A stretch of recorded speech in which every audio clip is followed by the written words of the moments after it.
Greetings, everyone. This is the runaway slave, the man from Buzzwalk, JahBunny. And today, I'm going to be discussing now, we're going to put the spotlight on the Reverend Claudius Henry. Now, Ronald Trevor Henry, dressed in U.S. Air Force uniform. In point of fact, no worse a time for launching an investigation of any kind of the Rastafari movement / nation could be imagined or choosing. On June 21st, 1960, two Royal Hampshire Marines in a combined military police raid were shot and killed in an ambush in the Red Hills.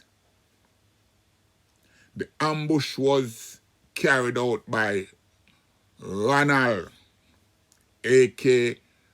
Reynold Henry, the son of Reverend Claudius Henry,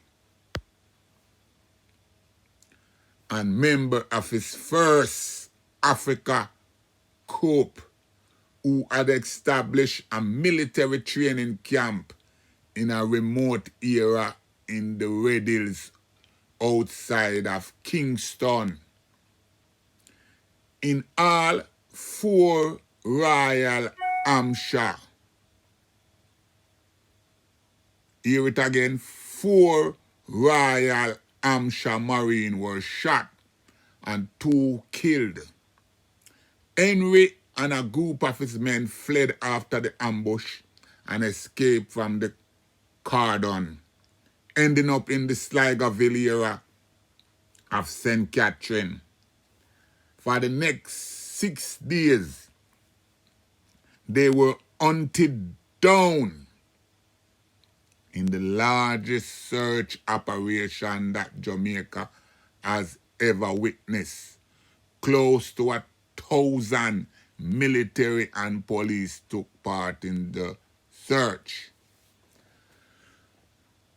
This I would like to reason with my Rastafari and brethren and sisters about.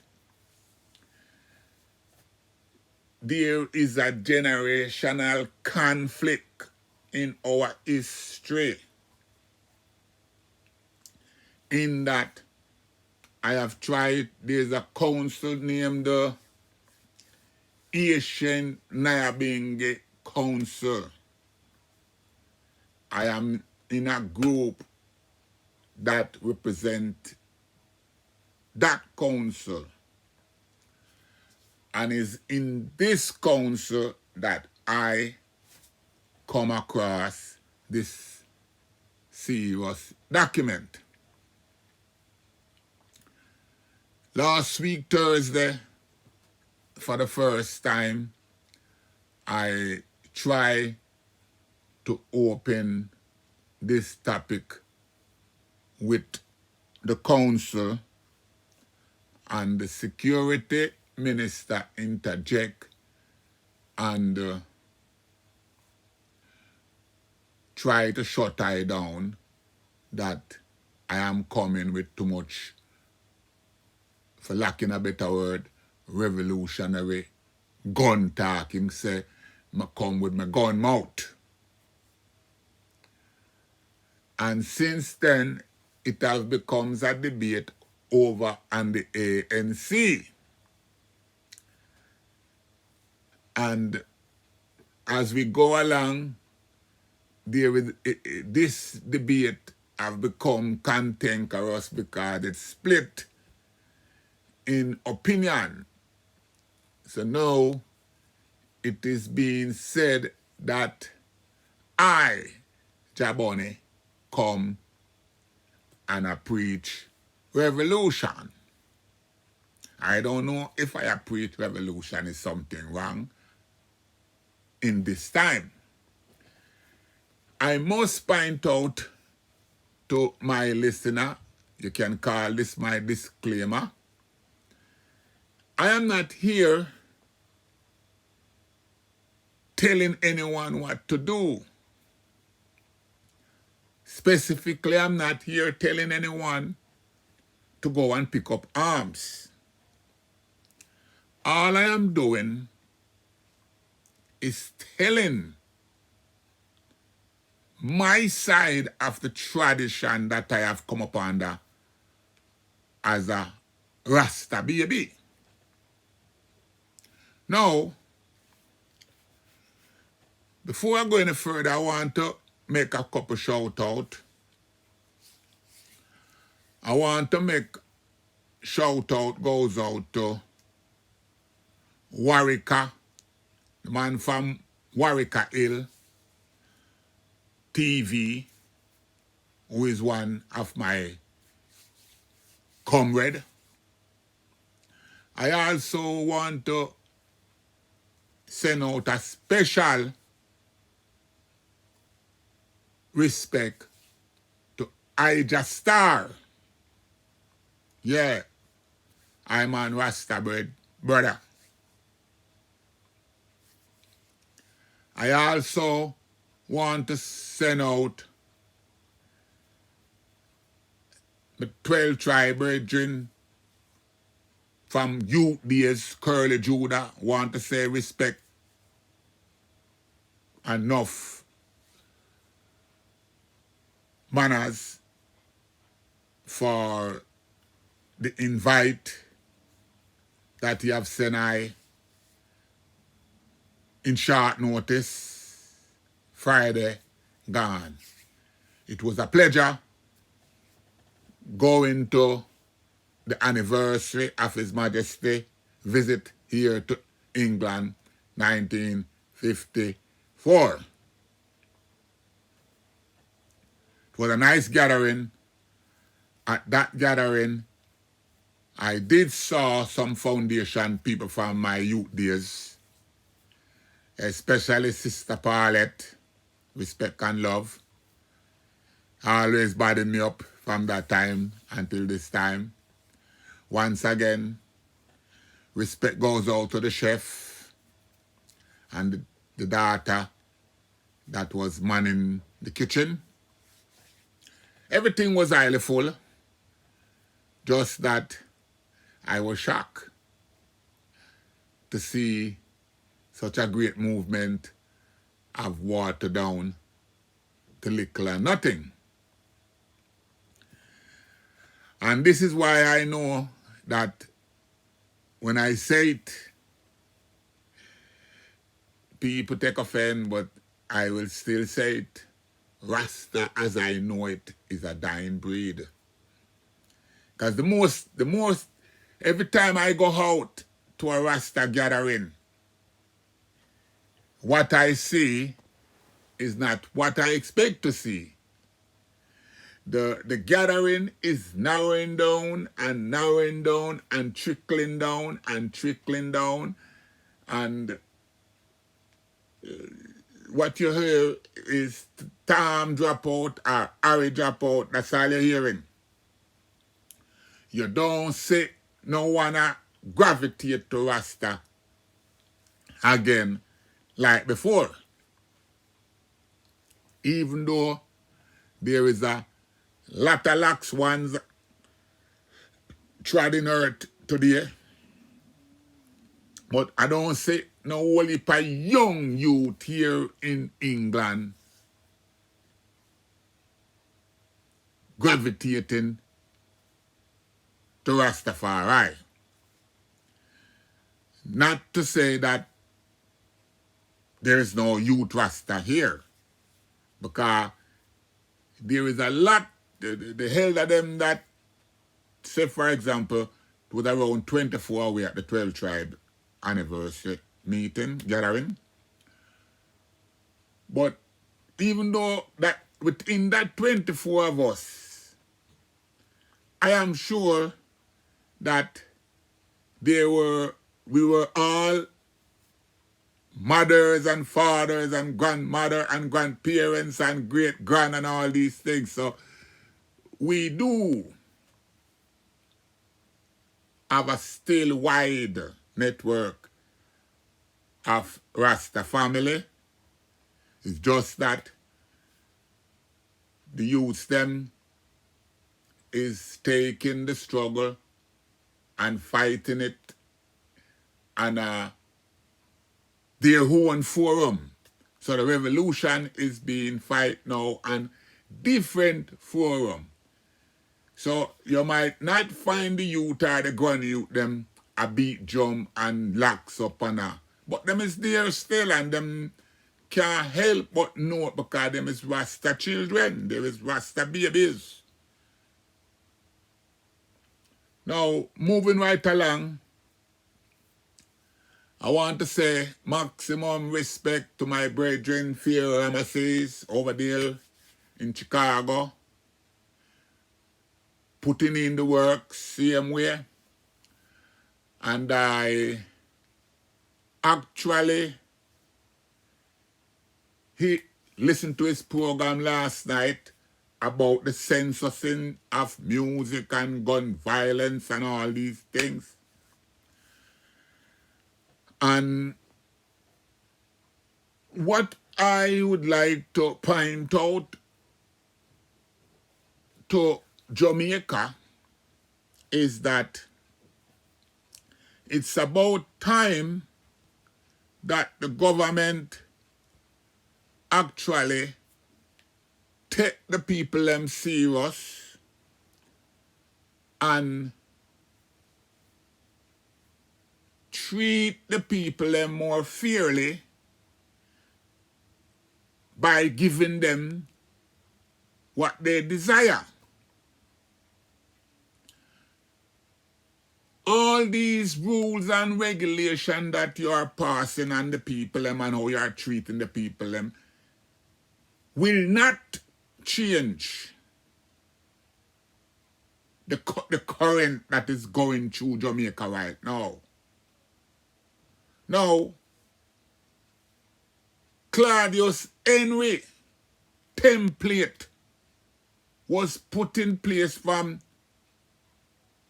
June 21st, 1960, before independent. Keep in mind, when Claudius Henry and his team declare war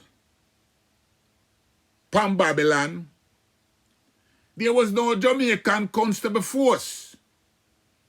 Jamaica never have no independent. So it wasn't Jamaica that Claudius Henry and his revolutionary team declare war against. It was the British monarchy that Claudius Henry take on and scare the hell out of the establishment at that time. Note the date. June 21st, 1960, Claudius Henry team shoot down 4 Royal Hampshire Marine. I want to take notice of where we had looked upon here. Not Jamaica Constable Force, but Royal Hampshire Marine. This is what force the puppet them upper UWI, University of the West Indies, the scholars them, they with Bustamante and Normal Manley agree to diffuse the revolutionary spirit that Henry start up and negotiate and trick Rasta The trickery started then. Everything what them say from that time was in their favor to suppress the revolutionary spirit. That spirit was carried on from that time, as I explained earlier, until 1978, when Rasta tell the youths them guns down. Now,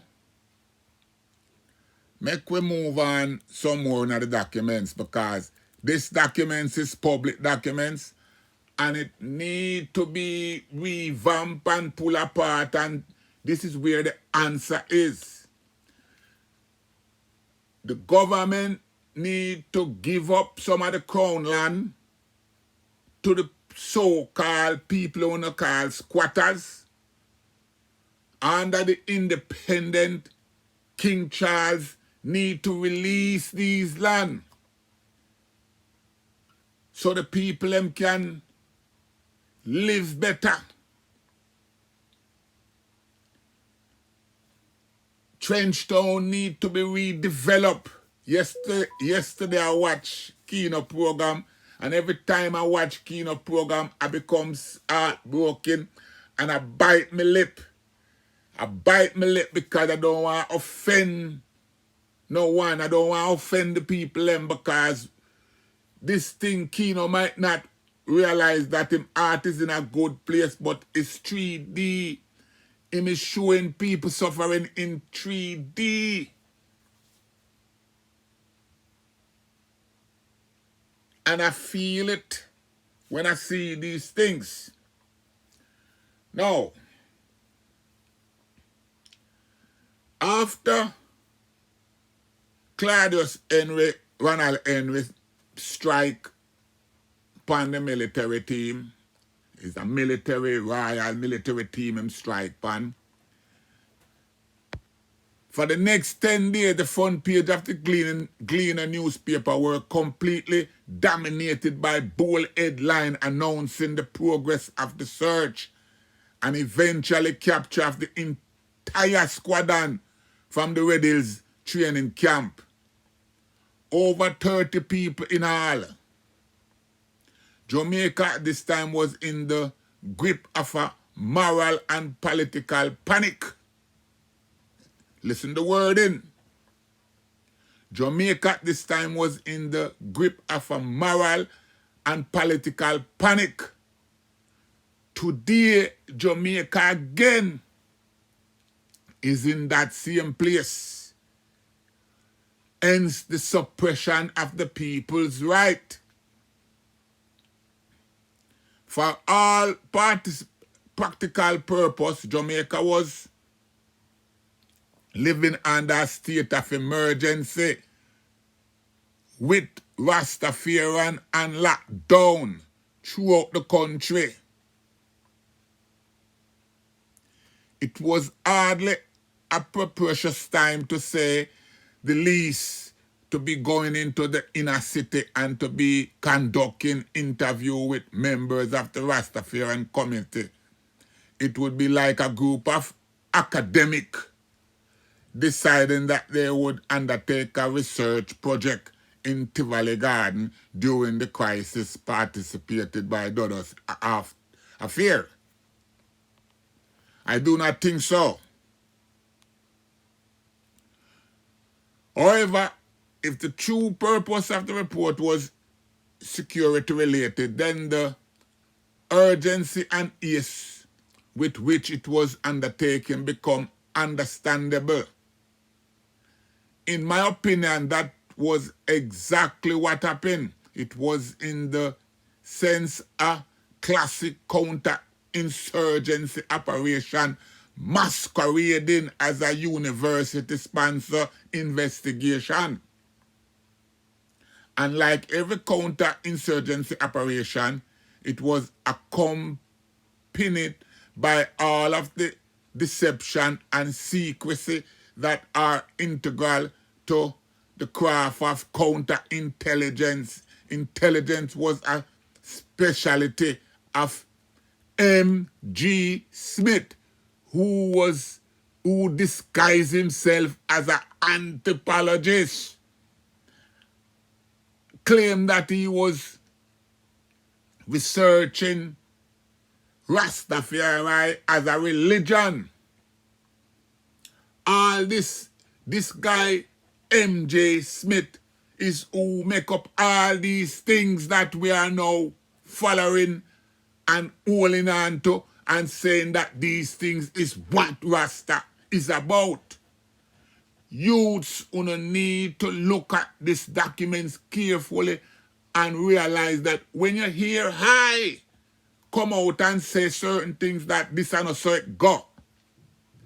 I am from Bakawal. I now work with nobody up at the UWI. I don't have no connection up there. Like I said, I never leave Bakawal and go nowhere. And you can't keep a base on a foundation upon scholars finding.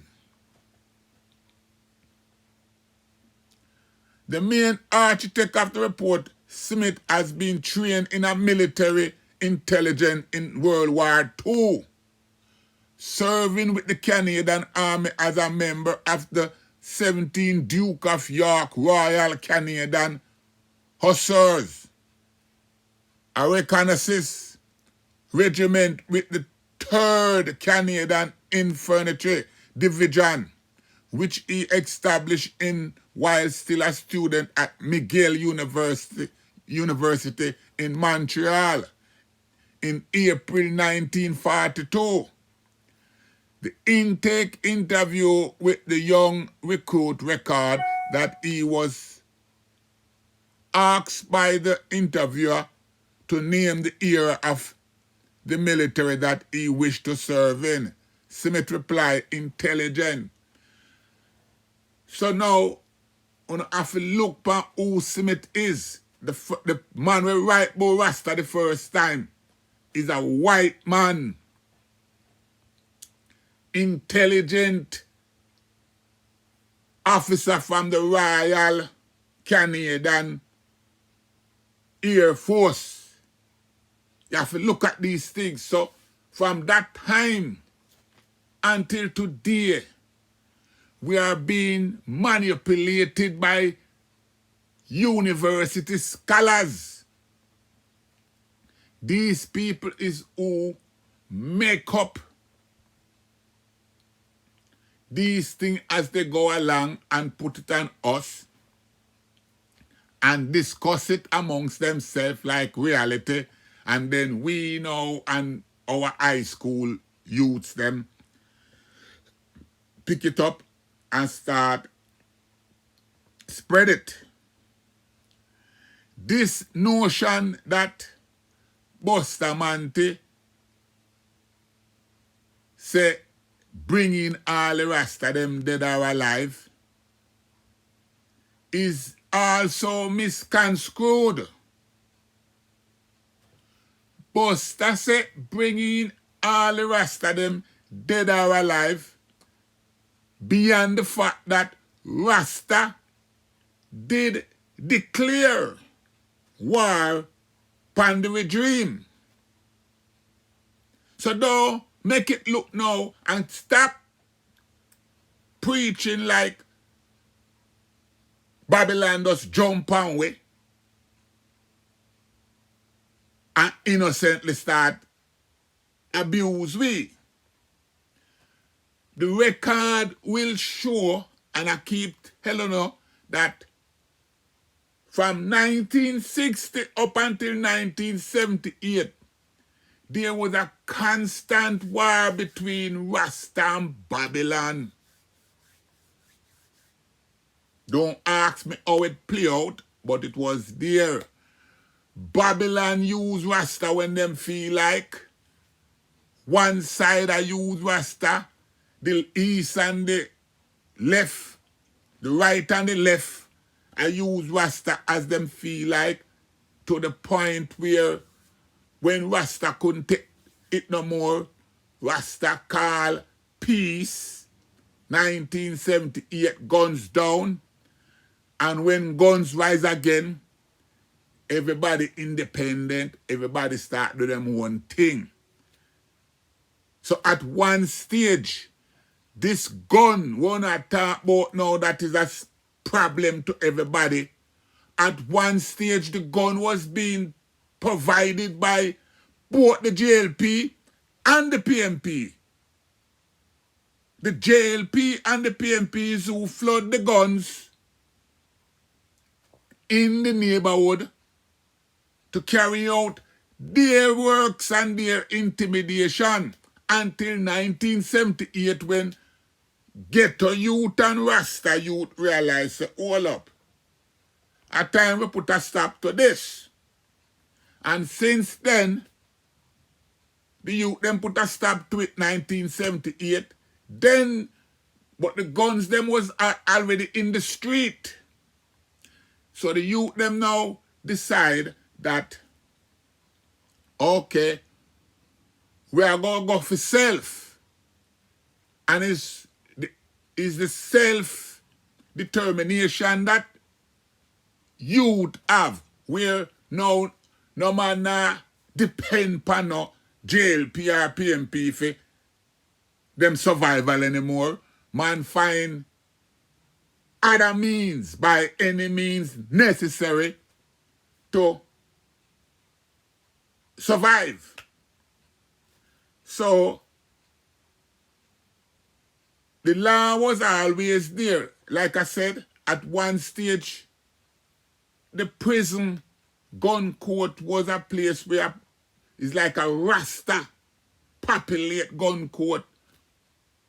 The same time when I tell you about remand section, because the gun court could have hold but so many of us. So the overflow of gun court end up at GP, A naught, B naught, C naught, and D naught. All Rastas. All Rastas. The record is there. All you have to do is go and look. When you look and research, you will see that it was all Rasta. This war with Rasta and Babylon is still going on.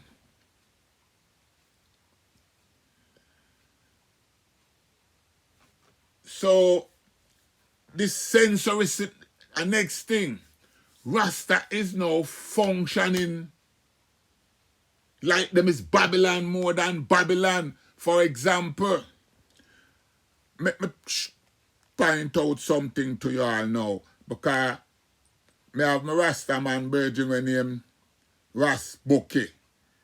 And Ras Bookie, yesterday I man wake up and say him want to implement some law, and you don't want things say I'm going to play the laws them where Ras Bookie want implement pan Rasta, and then you can tell me the difference between the Minister of Security of Jamaica and Ras Bookie, because I'm kind of confused that how a Rasta man could pick up himself and decide that him would like to implement this kind of regime on us. Because this must be a regime thing, because this can be, there's nothing democratic about this. And like I said, I didn't decide that I'm gonna even address this, but some things, if it left unsaid, it will eventually becomes the law.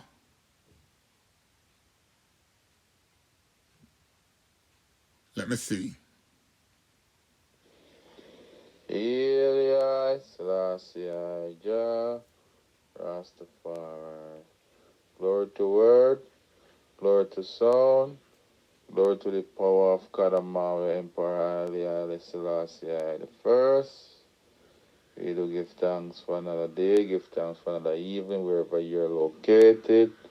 Give thanks for everything. I am RASTAFARI, and I'm here out of love and respect on this platform, Asian Council. Well, I have a few things to say. I would say address one of the greatest things about Rastafari is the consciousness of each one in the faith and in the movement. The consciousness. And I want to say this. Today is Saturday night on my side.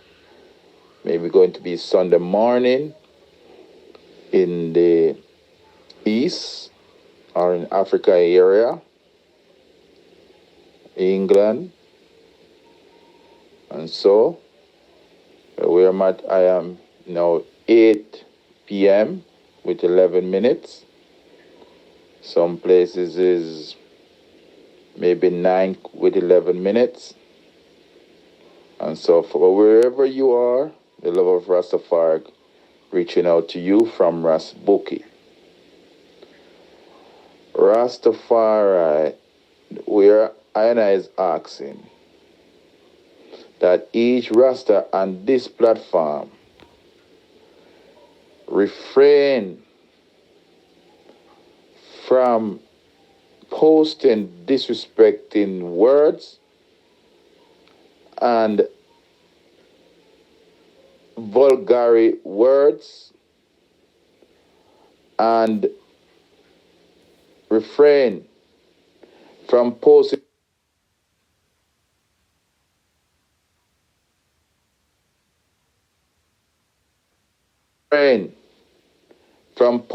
anything criticizing Rastafari. Nothing that criticizes Rastafari is accepted anymore.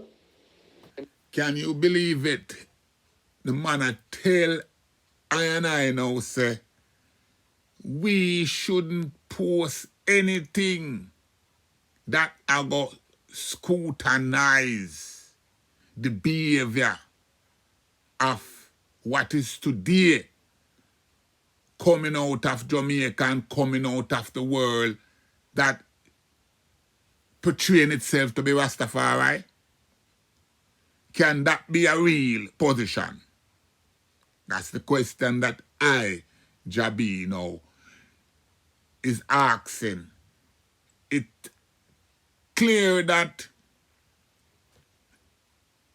for lacking a better word, is like RASTAFARI want suppress Babylon, suppress upon one hand, and he want suppress us even more for Babylon. This is the thing them that I question sometime. If these ones actually listen to themselves before them come out, come talk some these half-key type of thing. Accepted anymore. And if that come up, I would contact with the administrator of this group, and we will eliminate the text that you wrote or the audio that you record and leave. And I will talk to you closely and refrain you from posting anything like that on the platform. It will be now from onwards zero disrespectful about Rastafari on the platform. And what that means is no one not supposed to post an audio pertaining like them Rasta this and them Rasta are you know, classing or disrespecting another Rasta. If there is a difficulty with you and a brethren, you can call him off the ear and you and him can trash it out and talk it out or reason it up. But no disrespect, Ras Bokeh, but do you not realize that Rastafari is a Jamaican initiative? I respectfully reside in Panama. There is brethren all over Africa. There is brethren all over America. There is brethren all over England, Canada, Japan, wherever you want to name it today. The Rasta, the global. Who dare you to come tell now I and I how we fi speak?